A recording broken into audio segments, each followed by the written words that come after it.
कभी सोचा है, भागती दौड़ती जिंदगी से कुछ कदम दूर कहीं पहाड़ आपको बुला रहे हैं? तो उस दिन ऑफिस छोड़ा, बैग उठाया और निकल पड़ा एक ऐसी यात्रा पर जो केवल पहाड़ ही दे सकते हैं। दिल्ली की हलचल को पीछे छोड़कर मैं शाम तक ऋषिकेश पहुंच गया। गंगा की ठंडी हवा, पहाड़ों का सुकून और एक आरामदायक होटल। बस ट्रैक की असली कहानी यहीं से शुरू हुई। सुबह सुबह सड़क यात्रा का अनुभव ही कुछ अलग होता है। हमारा काफिला बढ़ चला देवभूमि की ओर, नई हवा, नई उम्मीदों के साथ। जहां दो नदियां मिलती हैं, वहां सिर्फ पानी नहीं, पूरा इतिहास बहता है। भागीरथी और अलकनंदा मिलकर यहां बनती है गंगा। देवप्रयाग, यहां एक दिव्य ऊर्जा महसूस होती है। सड़क के हर मोड़ पर हिमालय अपना एक नया रूप दिखाता है। श्रीनगर, रुद्रप्रयाग, फिर कर्णप्रयाग होते हुए हम पहुंचे लोहाजंग। ट्रैक की असली शुरुआत यहीं से होती है। अगली सुबह सूरज की पहली किरण के साथ ट्रैक की शुरुआत की। हमने चुना छोटा रास्ता, लेकिन भाई साहब, चढ़ाई ऐसी कि हर कदम पर सांसें थम जाए। हर पत्थर, हर पेड़ जैसे कोई सीख दे रहा था, धैर्य रखो, शक्ति भीतर है और शांति यहीं कहीं है। रास्ते में एक छोटी सी झोपड़ी दिखी, बर्फीली हवा में गर्म चाय की चुस्की। पहाड़ों में इससे बड़ी कोई लग्जरी नहीं होती। वहीं बैठकर थोड़ी देर पहाड़ों से बातें की और फिर चल पड़े आगे।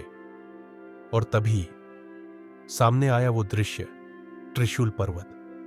कहा जाता है भगवान शिव ने यही त्रिशूल उठाया था और उस पल लगा जैसे उनकी ऊर्जा आज भी इन वादियों में बसी हो। हां, इस बार बर्फ कम थी, लेकिन जो महसूस हुआ वो था प्योर मैजिक। 3 चोटियां, एक दिव्य आकृति, जैसे स्वयं महादेव ने अपना त्रिशूल धरती पर टिका दिया हो। 120 मीटर ऊंचा ये पर्वत नंदा देवी की छाया में खड़ा। कहते हैं यह भारत का पहला 7000 मीटर से ऊपर का शिखर था, जिसे 1907 में फतह किया गया था।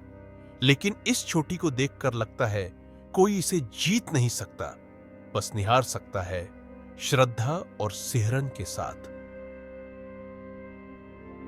यह सिर्फ एक पर्वत नहीं, यह शक्ति का प्रतीक है। हर हर महादेव। फिर पहुंचे ब्रह्मताल, एक ऐसी झील जहां समय थम जाता है, जहां माना जाता है कि स्वयं ब्रह्मा जी ने तप किया था। पानी इतना शांत, जैसे आत्मा को आईना दिखा रहा हो।